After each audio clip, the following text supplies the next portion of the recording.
ನೀವಿನ್ನು ನಿಮ್ಮ ಡೈಮಂಡ್ ಕನ್ನಡ ಟಿವಿಗೆ ಸಬ್ಸ್ಕ್ರೈಬ್ ಆಗಿಲ್ಲವೇ? ಹಾಗಿದ್ದರೆ ಸಬ್ಸ್ಕ್ರೈಬ್ ಬಟನ್ ಮೇಲೆ ಕ್ಲಿಕ್ ಮಾಡಿ ಹಾಗೂ ನಮ್ಮ ಹೊಸ ವಿಡಿಯೋಸ್ ಅಪ್ಲೋಡ್ಗೋಸ್ಕರ ಪಕ್ಕದಲ್ಲಿ ಕಾಣುವ ಬೆಲ್ ಬಟನ್ ಮೇಲೆ ಕ್ಲಿಕ್ ಮಾಡಿ. ನಮ್ಮ ಎಲ್ಲ ವಿಡಿಯೋಸ್ಗಳನ್ನು ಲೈಕ್ ಮಾಡಿ, ಶೇರ್ ಮಾಡಿ ಹಾಗೂ ಕಮೆಂಟ್ ಮಾಡಿ.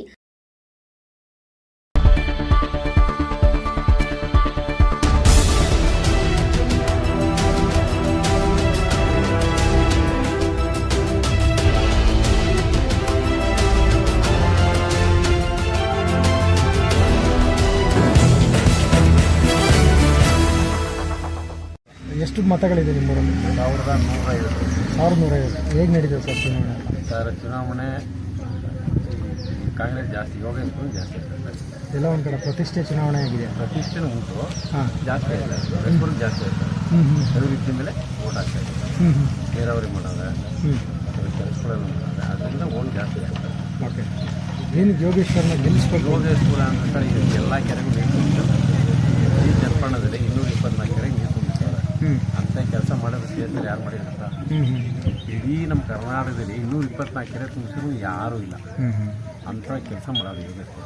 ನೆಕ್ ಟು ನೆಕ್ ಫೈಟ್ ಇದೆಯಲ್ಲ ಸರ್? ವೈಟ್ ಆದರೂ ಗೆದ್ದೆ ಕೆಲಸ ನೋಡಿ ಸರ್. 12,000 ಗೆಲ್ಲಿಲ್ಲ ಅಂತ ಇನ್ನೊಂದು ಸರ್ ಕರೀರಿ ಸರ್. ನಾನು 12,000 ಗೆಲ್ಲಿಲ್ಲ ಅಂದರೆ ನನ್ನ ಕರೀರಿ ಕಳಿಸಿ ಇನ್ನೊಬ್ಬರು ತಗೊಂಡು. ಓಕೆ, ಸಿಲಿಂಗೇಗೌಡರು ಪ್ರತಿಷ್ಠೆ ಚುನಾವಣೆ ಆಗಿದೆ. ಪ್ರತಿಷ್ಠನೇ ಆಗದೆ ಹಾಸನದ ಅರಸೀಕೆರೆ ಸಿಲಿಂಗೇಗೌಡರದಂಗೆ ಸುಳ್ಳೆ ಇವರ ಕುಮಾರಸ್ವಾಮಿ ಮಗನ ಅರ್ಥ ಕಟ್ಕೊಂಡು ಹಾಂ 100%.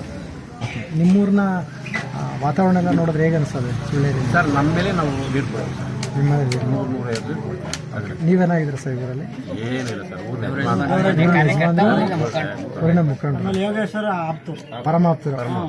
ಓಕೆ, ಇಡೀ ಮತದಾರರಿಗೆ ನಾವು ಭಾರಿ ಖುಷಿ ಪಡ್ತೀವಿ. ಎಲ್ಲ ಮತದಾರರು ನಮ್ಮ ಕೈ ಹಿಡಿದವ್ರೆ ಅಂತ ನಾವು ಸಂತೋಷ. ಗೆಲುವಿನ ವಿಶ್ವಾಸ ವ್ಯಕ್ತಪಡಿಸ್ತೀವಿ. 10,000 ಗೆದ್ದೇ ಗೆಲ್ತಾರೆ ಸರ್. ಈಗಲೇ ಸಂಭ್ರಮಾಚರಣೆ. ನೀವು ಯಾವಾಗಾರು ನನ್ನ ಅಡ್ರೆಸ್ ತಗೊಂಡು ಟಿವಿಗೆ ಹಾಕ್ತೀವಿ ನೋಡಿ sir. Okay, thank you sir. Krishnapura ಗ್ರಾಮದಲ್ಲಿ ಸರಿಸುಮಾರು 1,200ಕ್ಕಿಂತ ಹೆಚ್ಚು ಮತಗಳಿತ್ತು. ಈ 1,200 ಮತಗಳ ಪೈಕಿ ನಮ್ಮ CP ಯೋಗೇಶ್ವರ್ ಅವರಿಗೆ ಅಂದರೆ ಕಾಂಗ್ರೆಸ್ಗೆ ಸರಿಸುಮಾರು ಒಂದು 600ರಿಂದ 700 ಮತಗಳನ್ನ ತಗೊಳ್ಳುತ್ತೀವಿ. ಅದರ ಜೊತೆಗೆ ನಾವು 100-150 ಒಂದು ಹೆಚ್ಚಿನ ಮತಗಳನ್ನ ಕೊಟ್ಟು ಅವರು ಅಂತರದಿಂದ ನಾವು ಅವನ್ನ ಗೆಲ್ಲಿಸಿ 100ಕ್ಕೆ 200 ಭಾಗ ಏನು ನಮ್ಮ ಚನ್ನಪಟ್ಟಣ ತಾಲೂಕಿದೆಯೋ, ಈ ನಮ್ಮ ಚನ್ನಪಟ್ಟಣ ತಾಲೂಕಲ್ಲಿ ಅವ್ರ ಗೆಲುವಿಗೆ ಮೂಲ ಕಾರಣ ಏನಪ್ಪ ಅಂತಂದ್ರೆ ಅವ್ರನ್ನ ಭಗೀರಥ ಅಂತೇಳಿ ನಮ್ಮ ತಾಲೂಕಿನಲ್ಲಿ ನಾವು ಅವ್ರನ್ನ ಕರಿತೀವಿ. ಕಾರಣ ಅವರು ಇಡೀ 200 ಹಳ್ಳಿಗಳಿಗೂ ಕೂಡ ನೀರಾವರಿ ಮಾಡಿರುವಂಥದ್ದು. ನಾವು ಮೂಲತಃ ಈ ಭಾಗದವರು ಮಂಡ್ಯ ಜಿಲ್ಲೆಗೆ ಹೊಂದ್ಕೊಂಡಿದ್ದೀವಿ. ಹಿಂದೆ ನಮಗೆ ನೀರಿಗೆ ಭಾರಿ ತುಂಬ ಕಷ್ಟ ಇತ್ತು. ಇವತ್ತು 150-200 ಅಡಿ ನಾವು ನೀರನ್ನ ಬೋರ್ನ ಕೊರೆಸಿದ್ರೆ ನಮ್ಮ ನೀರು ಬರ್ತಿದೆ. ಇವತ್ತು ಹೈನುಗಾರಿಕೆ ತುಂಬ ಚೆನ್ನಾಗಿದೆ, ಅಗ್ರಿಕಲ್ಚರು ತುಂಬ ಚೆನ್ನಾಗಿದೆ. ಇವತ್ತು ಪ್ರತಿಯೊಬ್ಬ ರೈತನು ಕೂಡ ಅವರ ಮನೆಯಲ್ಲಿ ಜೀವನ ಸಾಗಿಸೋದಕ್ಕೆ ಯಾವುದೇ ರೀತಿಯಲ್ಲಿ ಕಷ್ಟ ಇಲ್ಲ. ಹಾಗಾಗಿ ಇದೆಲ್ಲ CP ಯೋಗೇಶ್ವರ್ ಅವ್ರಿಗೆ ಸಲ್ಲಬೇಕಾದಂಥದ್ದು. ಹಾಗಾಗಿ ನಾವು CP ಯೋಗೇಶ್ವರನ ಇಡೀ ತಾಲೂಕು ಜನತೆ ನಾವು ಸಪೋರ್ಟ್ ಮಾಡ್ತಾ ಇದ್ದೀವಿ. ಜೊತೆಗೆ 100ಕ್ಕೆ 200 ಭಾಗ CP ಯೋಗೇಶ್ವರ್ ಜಯ ಗಳಿಸೋದ್ರಲ್ಲಿ ಡೌಟೇ ಇಲ್ಲ. ಹಾಗೂ ತಾವು ಇಲ್ಲೆಲ್ಲ ಗಮನಿಸಿದ್ ನೋಡಿದ್ರೆ ಇಲ್ಲೆಲ್ಲ ಬರೀ ಯುವಕರೇ ಜಾಸ್ತಿ ಇರ್ತಕ್ಕಂಥದ್ದು. ಹೇಳ್ತಿದ್ರು JDS-ನವರಲ್ಲಿ ಯುವಕರು ಇದ್ದಾರೆ, ಯುವಕರು ನಿಲ್ಲಿಸ್ಬಿಟ್ಟಿದ್ದಾರೆ, ಯುವಕರು ನಿಲ್ಲಿಸಿದ ಕಡೆ ಗೆದ್ದು ಬಿಡ್ತಾರೆ ಅಂತೇಳಿ. ನಿಖಿಲ್ ಖಾಲಿ ಅಂತಾನೆ ಹೇಳೋದು ನಾವು. ಜಾಲಿ ನಿಖಿಲ್ ಜಾಲಿ. ಉಪಚುನಾವಣೆ ನಡೆದಿದೆ. ಇವತ್ತು ತಾಲೂಕಿನಾದ್ಯಂತ ಯೋಗೇಶ್ವರ ಪರವಾದಂತ ಅಲೆ ಇರತಕ್ಕಂಥದ್ದು. ಏನು ಇವತ್ತು ನಮ್ಮ ಒಕ್ಕಲಿಗರ ನಾಯಕರು ಅಂತೇನಿ ಕುಮಾರಸ್ವಾಮಿ ಅವರು ಏನ್ ಹೇಳ್ತಾರೆ, ಇವತ್ತು ತಾಲೂಕಿನಾದ್ಯಂತ ದುಡ್ಡಿನ ಹೊಳೆಯನ್ನು ಹರಿಸಿದ್ದಾರೆ. ಇವತ್ತು ಯೋಗೇಶ್ವರ್ ಭಗೀರಥ ಅಂತಕ್ಕಂಥ ಏನು ಹೋರಾಟವನ್ನು ಮಾಡಿದ್ರು, ದುಡ್ಡಿನ ಹೊಳೆಯ ಮುಂದೆ ಯೋಗೇಶ್ವರ ಕೊಚ್ಚೋಗಲ್ಲ, ದೇವೇಗೌಡರ ಕುಟುಂಬ ಕೊಚ್ಚೋಗ್ತದೆ. ಇದು ಸತ್ಯವಾದ ಮಾತು. ಇವತ್ತು ಯೋಗೇಶ್ವರ್ ಸತತವಾಗಿ ಎರಡು ಬಾರಿ ಏನು ಸೋತಿದ್ರು ಕೊಟ್ಟಿರೋದು ಇವರು ಬೆಳ್ಳಿದು ಅಂತ ಕೊಟ್ಟವ್ರೆ. ಹೇಳ್ಬಾರ್ದು ನೀವು. ಯೋಜನೆಗಳು ದೊಡ್ಡ ಮಟ್ಟದಲ್ಲಿ ಕೈ ಹಿಡಿತವೆ. ಕಾಂಗ್ರೆಸ್ ಪಾರ್ಟಿ ಇವತ್ತು ಸಿದ್ದರಾಮಯ್ಯ ಅವರು, DK ಶಿವಕುಮಾರ್, CP ಯೋಗೇಶ್ವರ್ ಬೆನ್ನಿಗಿದ್ದಾರೆ. ಸರಿಸುಮಾರು 20ಕ್ಕೂ ಹೆಚ್ಚು ಸಾವಿರ ಮತಗಳ ಅಂತರದಿಂದ ಯೋಗೇಶ್ವರ್ ಜಯಬೇರಿ ಬರೆಸ್ತಾರೆ. ಅವ್ರು ಕೊಟ್ಟಂತ ಕೊಡುಗೆ ಅಪಾರವಾದಂತ ತಾಲೂಕಿಗೆ. ದೇವೇಗೌಡರ ಕೊಡುಗೆ ಏನೂ ಇಲ್ಲ ಇವತ್ತು ತಾಲೂಕಿಗೆ. ಕೊಡುಗೆ ಇವತ್ತು ಏನು ಕೊಡುಗೆ ಇಲ್ಲ, ದೇವೇಗೌಡರ ಕೊಡುಗೆ ಏನೂ ಇಲ್ಲ. ಇವತ್ತು 1993ರಲ್ಲಿ ಪ್ರಧಾನಿಯಾಗಿರ್ತಾರೆ. ಬ್ಯಾರೇಜ್ನ ನಿರ್ಮಾಣ ಅಂತ ಇರ್ತದೆ, ಬ್ಯಾರೇಜು ಅದನ್ನ ಬಂದು ಉದ್ಘಾಟನೆ ಮಾಡಿ ಅಂತೇಳಿ ದೇವರಾಜ್ ಅರಸು ಕೇಳ್ಕೊಳ್ತಾರೆ. ಕೇಳ್ಕೊಂಡಂತ ಸಂದರ್ಭದಲ್ಲಿ ಅವರು ಒಂದು ಹೇಳ್ತಾರೆ, ಒಂದು ಮಾತದ ಆಯ್ತು ದೇವೇಗೌಡರು ಇವತ್ತು ಈ ಭಾಗದಲ್ಲಿ ಪ್ರಭಾವ ಒಕ್ಕಲಿಗ ನಾಯಕರಾಗಿ ಬೆಳೆದಿದ್ದಾರೆ, ದೇವೇಗೌಡರು ಸಿಡೋಣ ಅಂತ ಹೇಳಿ ದೇವರಾಜ್ ಅರಸು ಇತ್ತಂತ ಕೊಡುಗೆ ಅವರಿಗೆ. ಚುನಾವಣೆ ಶಾಂತಿಯುತವಾಗಿ ನಡೆದಿದೆ, ಏನು ತೊಂದರೆ ಇಲ್ಲ. ಕೃಷ್ಣಾಪುರದಲ್ಲೂ ಕೂಡ ದೊಡ್ಡ ಮಟ್ಟದಲ್ಲಿ ಯುವಕರು ಇವತ್ತು ಕಾಂಗ್ರೆಸ್ ಬೆಂಬಲಿಸಿದ್ದಾರೆ. ಇವತ್ತು ಕಾಂಗ್ರೆಸ್ ಬೇರೆ ಊರುಗಳದ್ದು ಈ ಊರ್ದು ನೋಡಿದ್ರೆ ಕಂಪೇರ್ ಮಾಡಿದಾಗ ತುಂಬಾ ಉನ್ನತವಾದ ಮಟ್ಟದಲ್ಲಿ ಈ ಚುನಾವಣೆ ನಡೆದಿದೆ. ಇಲ್ಲಿ ಶಾಂತಿಯುತವಾಗಿ ನಡೆದಿದೆ, ತುಂಬಾ ಶಾಂತಿಯುತವಾಗಿ ನಡೆದಿದೆ. ಓಕೆ ಓಕೆ ಓಕೆ ಯಾವುದೇ ಗಲಾಟೆ ಗದ್ದಲ ಏನು ಯಾವ್ದು ಏನಿಲ್ಲ. ಓಕೆ ಹೌದು. ಯಾವ ಇದು ನಿಮ್ಮ ಊರಿನಲ್ಲಿ ಎಷ್ಟು ವೋಟಿಂಗ್ ಇದೆ? ಒಂದು ಫಸ್ಟ್ ಬೂತ್ ಎಷ್ಟಪ್ಪ? 120. Second booth 1125. ಫಸ್ಟ್ ಬ್ಲಾಕ್ ಅಲ್ಲಿ 2,000 ವೋಟು. ಹೌದು. ನಲ್ಲಿ ಎಷ್ಟು ಲೀಡಿಂಗ್ ಕೊಡ್ತೀರಿ ನಿಮ್ಮ? ನಾವು ಲೀಡಿಂಗ್ ಕೊಡಬೇಕು ಅಂತ ಹೇಳಬೇಕು ಅಂತಂದ್ರೆ ಅದು ತಪ್ಪು ತಿಳ್ಕೊಬೇಡಿ.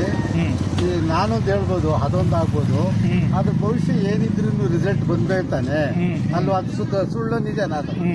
ಆದ್ರಿಂದ ಅಂದ್ರೆ ನಮ್ಮ ಹೋಪ್ಸ್ ಇದೆ. ನಾವು 99% ನಮ್ಮ ಸೆಕೆಂಡ್ ಬೂತ್ ಅಲ್ಲಿ ನಾವು ಲೀಡಿಂಗ್ ಕೊಡ್ತೀವಿ ಅಂತಕ್ಕಂಥದ್ದು ನಮ್ಗೆ ಇದಿದೆ. ನಾವು ಬರ್ತೀವಿ ಅಂತಕ್ಕಂಥದ್ದು ಕನ್ಫರ್ಮೇಶನ್ ಇದೆ. ಅದು ಯಾವುದಕ್ಕೆ? ಕಾಂಗ್ರೆಸ್ಗೆ, ದಳಕ್ಕಲ್ಲ. ಹೀಗಾಗಿ ನಮಗೆ ಕಾಂಗ್ರೆಸ್ಸು ಸೆಕೆಂಡ್ ಬೂತಲ್ಲಿ ಲೀಡಿಂಗ್ ಕೊಡ್ತೀವಿ. ಜನ ನೀರು ನೋಡಿದ್ರೆ ಖಂಡಿತವಾಗ್ಲೂ ವೋಟ್ ಹಾಕ್ತಾರೆ. ಓದಾದಿಲ್ದೆ ಹಾಕ್ಬೇಕು. ಇಲ್ದರೆ ಅಯ್ಯೋ ದನ ಕರುಗಳು ನೀರು ಇರಲಿಲ್ಲ, ಕುಡಿಯಕ್ಕೆ ಕೆರೆಕಟ್ಟುಗಳು ಇರಲಿಲ್ಲ, ಎಲ್ಲೆಲ್ಲ ನೀರು ಹುಡಿಕ ಹೋಗ್ಬೇಕಾಗಿತ್ತು. ಈಗ ಎಲ್ಲ ಕಡೆಗೆ ನೋಡಿದ್ರೆ ಹಸಿರು ಪಚ್ಚ ಮಾಡ್ತಾ ಇದೆ, ದನ ಕರುಗಳಿಗೆ ನೀರು ಸಿಗ್ತಾ ಇದೆ, ವ್ಯವಸಾಯಕ್ಕೆ ಅನುಕೂಲ ಇದೆ. ಇನ್ನೇನ್ ಮಾಡ್ತೀರಿ ನೀವು? ಆಧುನಿಕ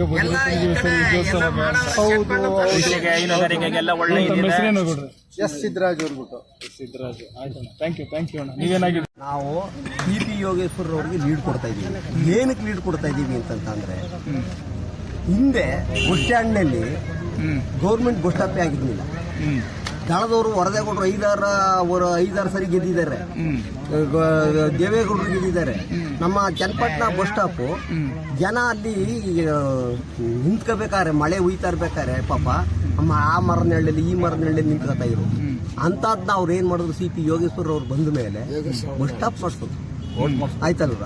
ಇದಲ್ದೇನೆ ಬಸ್ ಸ್ಟಾಪ್ ಮಾಡಿದಾಗ ಸಿವಿಲ್ ಬಸ್ ಸ್ಟಾಪ್ಗೂ ಕೂಡ ಅವರು ಮಾಡಿಸ್ಬೇಕಂತ ಬಂದಾಗ ಇದೇ ದಳದವ್ರು ಏನ್ ಮಾಡಿದ್ರು, ಬಸ್ ಸ್ಟಾಪ್ಗೆ ಸ್ಟೇಡರ್ ಯಾವನ್ನೊಬ್ಬನ ಎತ್ತು ಕಟ್ಟಿ ಬಸ್ ಸ್ಟಾಪ್ಗೆ ಸ್ಟೇಡರ್ ತಗೊಂಡ್ಬಂದ್ರು. ಇವತ್ತು ಸಿವಿಲ್ ಬಸ್ ಸ್ಟಾಪ್ ಹಂಗೆ ನಿಂತದೆ. ಕುಮಾರಸ್ವಾಮಿ ಅವರು 5-10 ಎರಡು ಡೌಟ್ ಇಲ್ಲ, ಎರಡು ಮಾತನ್ನ 100% ಶೋರು. ಯೋಗೇಶ್ವರಿ ಸತ್ತು ಕಾಂಗ್ರೆಸ್ ಪಕ್ಷಕ್ಕೆ ಬಂದಿರೋದ್ರಿಂದ ಸೊ ಇಲ್ಲಿ ಯಾವುದೇ ರೀತಿಯಾದಂಥ ಗಣ್ಯರಿಗೆ ಮತ್ತೆ ಜಂಪಿಂಗ್ ಸ್ಟಾರ್ ಅಂತ ಹೇಳ್ತಾರಲ್ಲ, ಖಂಡಿತ ಜಂಪಿಂಗ್ ಸ್ಟಾರ್ ಯೋಗೇಶ್ವರ ಅವರಲ್ಲ, ಕುಮಾರಸ್ವಾಮಿ ಅವರೇ. ಇಲ್ಲಿ ಕುಟುಂಬದ ರಾಜಕಾರಣ ಆಗೋದಿಲ್ಲ. ನಾವು ಈ ತಾಲೂಕನ್ನ ಸ್ವಂತ ಮಗನಿಗೆ ಈ ಒಂದು ತಾಲೂಕು ಮತ್ತು ನಮ್ಮ ಜಿಲ್ಲೆ ಉಳ್ಕೋಬೇಕಾಗಿತ್ತು. ಹಾಗಾಗಿ ನಾವು ಈ ಸತ್ತು ನಮ್ಮ ಒಂದು ಸೆಕೆಂಡ್ ಬೂತಲ್ಲಿ ನಾವು ಕಾಂಗ್ರೆಸ್ಗೆ ಲೀಡ್ ಕೊಡ್ತೀವಿ. ನಮ್ಮ ಯೋಗೇಶ್ವರ ಸಾಹೇಬರು ಮತ್ತೆ ಸೈನಿಕರಾಗಿ ಈ ತಾಲೂಕು ಬರ್ತಾರೆ, ಮತ್ತೆ ಅವ್ರದ್ದು ಹಿಂಗೆ ಮುಂದುವರಿದು. ಖಂಡಿತ ಈ ಸತ್ತು ನಾವು ವಿಜಯೋತ್ಸವನ ಸೈನಿಕ ಶಾಸಕ ಆಗೋದ್ರಲ್ಲಿ ಯಾವುದೇ ರೀತಿ ನಂತರ ಇಡೀ over all total Channapatna taluk ಎಷ್ಟು ಮತಗಳ ಅಂತರದಿಂದ ಗೆಲ್ಬಹುದು ಅಂತ ಸರ್? ಈಗ ಇದು ಅನಾಲಿಸಿಸ್ ನೋಡಿದ್ರೆ, ಈಗ ನಮ್ಮ ಅಹಿಂದ ವೋಟ್ ಅಂತ ಏನಿದೆ, SC ST ಕುರುಬಾಸು ಮತ್ತೆ ದಲಿತರು, ಮುಸ್ಲಿಮರು, ಇವರೆಲ್ಲ ಒಂದು ಒಟ್ಟು ಅವರೇಜ್ ವೋಟನ್ನು ನೋಡಿದ್ರೆ ನಾವು 98% ನಾವು ಕಾಂಗ್ರೆಸ್ಗೆ ಪೋಲಿಂಗ್ ಆಗೋದ್ರಲ್ಲಿ ಎರಡು ಮಾತಿಲ್ಲ.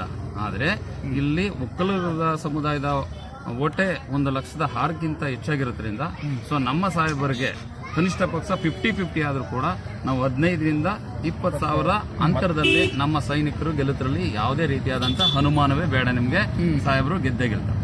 ಸೂಪರ್. ಲೀಡ್ ಕೊಡ್ತೀರಾ ಸರ್? ಇಲ್ಲಿ 20,000 ಸೆಕೆಂಡ್ ಬೂತ್ ಅಲ್ಲಿ ನಮ್ಮ ಇಗ್ಲೂರು ಪಂಚಾಯತಿ ವ್ಯಾಪ್ತಿಯಲ್ಲಿ ಸೆಕೆಂಡ್ ಬೂತ್ ಅಲ್ಲಿ ನಾವು ಕಾಂಗ್ರೆಸ್ಗೆ ಲೀಡ್ ಕೊಡ್ತೀವಿ ಸರ್. Okay super. ಇಷ್ಟು ಅಂತ ಹೇಳಕ್ಕಾಗಲ್ಲ, ಒಟ್ನಲ್ಲಂತೂ ಲೀಡ್ ಕೊಟ್ಟೆ ಕೊಡ್ತೀವಿ. ಆದ್ರೆ ಫಸ್ಟ್ ಬೂತ್ ಅಲ್ಲಿ 50-50 ಆಗುತ್ತೆ ಸರ್. ಈ ಸತ್ ಅಲ್ಲೂ ಕೂಡ ನಮ್ಮ ಕಾಂಗ್ರೆಸ್ನ ಕಾರ್ಯಕರ್ತರು ಇರ್ಬೋದು, ಲೀಡರ್ ಇರ್ಬೋದು, ಬಹಳಷ್ಟು ಎಫರ್ಟ್ ಹಾಕಿದ್ದೀವಿ. ಜೊತೆಗೆ ಬಹಳಷ್ಟು ನಮಗೆ ಹರೀಶ್ ಅಣ್ಣ ಮತ್ತೆ ಇವರು ನಾಗರಾಜ್ ಅಂತ ಎಲ್ಲ ತುಂಬಾ ಸಪೋರ್ಟ್ ಮಾಡಿ ಹಂತ ಹಂತವಾಗಿ ಯಾವ ರೀತಿ ನಾವು ಕೆಲಸವನ್ನ ಮಾಡಬೇಕು, ಮತ್ತೆ ಎಲ್ಲ ರೀತಿಯಾದಂಥ ಈ ಒಂದು ಬ್ಲಾಕ್ಗೆ ಶರತ್ ಬಚ್ಚೇಗೌಡರು ಇರ್ಬೋದು, ರವಿಯಣ್ಣ ಇರ್ಬೋದು, ಎಲ್ಲ ದಿನೇಶ್ ಗುಂಡೂರಾವ್ ಸಾಹೇಬ್ರು ಇರ್ಬೋದು, ಎಲ್ಲರೂ ಕೂಡ ಪ್ರತಿಯೊಂದು ಹಂತದಲ್ಲೂ ಕಾರ್ಯಕರ್ತನ ಹುಮ್ಮಸ್ನ ಮತ್ತು ಆ ಒಂದು ಕಾರ್ಯತಂತ್ರವನ್ನು ಹೆಣೆದು ಖಂಡಿತ ಗೆಲುವಿಗೆ ಅವಕಾಶ ಮಾಡಿಕೊಡ್ತಾರೆ, ಶ್ರಮಿಸಿದ್ದಾರೆ. ಹಾಗಾಗಿ ನಮ್ಮ ಒಂದು ವಿಜಯೋತ್ಸವ ಅಂತೂ 24 ತಾರೀಕಿಗೆ ಡೌಟೇ ಇಲ್ಲ ಸರ್. Thank you. ತಮ್ಮ ಹೆಸರು?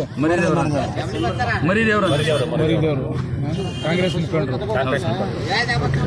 ಈ ರಾಮನಗರ ಜಿಲ್ಲೆಯಲ್ಲಿ 30 ಗುಂಟೆ ಜಾಗನ ಅಂಬೇಡ್ಕರ್ ಭವನಕ್ಕೆ ಸ್ಯಾಂಕ್ಷನ್ ಮಾಡಿಕೊಟ್ಟಿರೋದು ಏಕೈಕ ವ್ಯಕ್ತಿ ಒಬ್ರು ಅಂದ್ರೆ ಅದು CP ಯೋಗೇಶ್ವರ.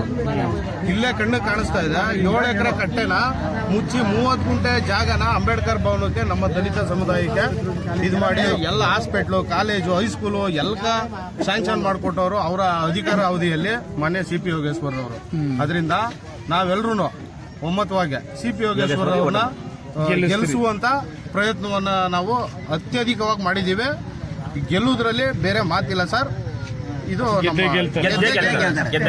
ಸರ್, ಇನ್ನೊಂದು ಬಾರಿ ಎಲೆಕ್ಷನ್ ಅಲ್ಲಿ ಈ ಇಗ್ಲೂರು ಭಾಗ ಬಂದು ಡ್ಯಾಮ್ ಕಟ್ಟಡ ಮಾಡಿದ್ದಾರೆ ಅಂತ JDS ಬಿಟ್ಟಿತ್ತು. ಆದ್ರೆ ಕಳೆದ 3-4 ಬಾರಿ ಅವ್ರನ್ನ ಗೆಲ್ಸಿ ಯಾವುದೇ ಕೆಲಸ ಕಾರ್ಯಗಳು ಸಾಗಲಿಲ್ಲ. ಬರೀ ರಸ್ತೆ ಮಾಡಿದ್ದೀವಿ ಅಂದ್ರೆ ಮಟ್ಟಕ್ಕಾಗಲಿಲ್ಲ. ಒಳಗಡೆ ಊರಿನೊಳಗಡೆ ಇರುವಂತ ಮೂಲ ಸೌಕರ್ಯಗಳನ್ನ ಕಲ್ಪಿಸಲಿಲ್ಲ ಅವರು.